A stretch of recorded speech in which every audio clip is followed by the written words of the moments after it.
You ask Tiger to solve.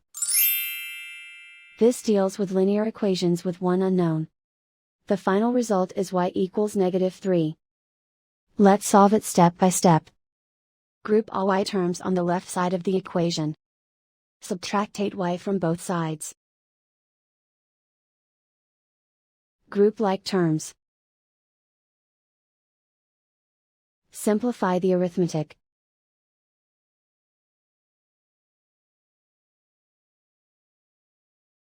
Group all constants on the right side of the equation. Add 9 to both sides. Simplify the arithmetic.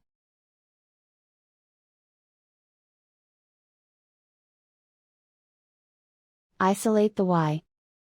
Divide both sides by -3. Cancel out the negatives.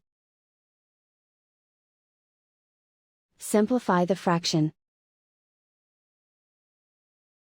Move the negative sign from the denominator to the numerator. Find the greatest common factor of the numerator and denominator. Factor out and cancel the greatest common factor.